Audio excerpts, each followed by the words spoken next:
ఇక పైసలు తీసుకునేటప్పుడు తీయటి మాటలు తేనె కూర్చున్న ఖర్చులే. తేనె నాకి ఏముంటుంది, ఖర్చు ఉంటుంది. ముద్రా బిడ్డ 4 పైసలు ఉంటే దాచిపెట్టి బ్యాంకులు వేసుకుని బంగారం కొనుక్కు, కానీ ఎవరికి మాత్రం ఇయ్యకురా. నా మాట ఇన్నరా ఇచ్చిన వానికి అని శత్రువు తయారు చేసుకున్నట్టే ఇస్తే పక్కడి పంది ఇవ్వాలి. ఎట్లా ఇవ్వాలో చెప్తా, నేను లైన్లో ఉండు.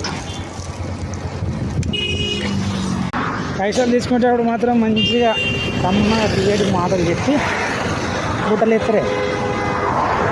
ఇక పైసలు రేపిస్తానా సెల్లే రేపిస్తానే మాపిస్తానే అని చెప్పి తీసుకొని నువ్వు ఇవ్వాలనుకున్న వాళ్ళు వచ్చింది ఏం చేయాలి? ఫస్ట్ ఈ దగ్గర చెక్ బుక్ ఉందా అని అడగాలి.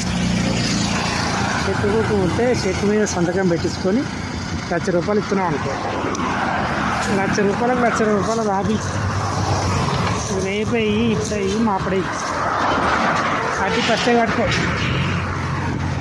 ఫస్ట్ కట్టుకొని వాళ్ళకి చెప్పు ముందు కాలే, నువ్వు పైసలు లేకపోతే బిడ్డ చెక్ బౌన్స్ కేసు అవుతుంది అని చెప్పు. ఆయన తీసుకో. ఏమడుతుందా? చెక్ తీసుకొని మరసంగా వానికి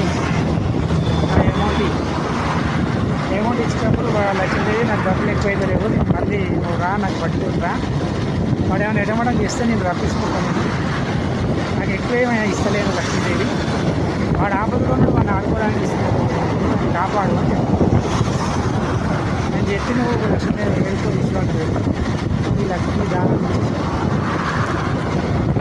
తర్వాత వాడు అడిగితే తీయవాదురా చూసినావా పైసలు, నీకే ఉన్నాయా పైసలు?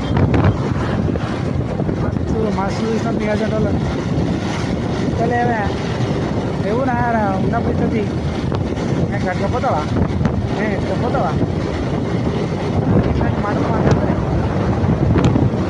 ఇస్తున్నప్పుడు అవసరానికి ఏమో కాళ్ళు పడుతుంది, అవసరం తీరినాక రాళ్ళు పడతారు మనుషులు. ఇదంతా కాదు, డబ్బులు ఇస్తే మాత్రం ఒకటే మంచి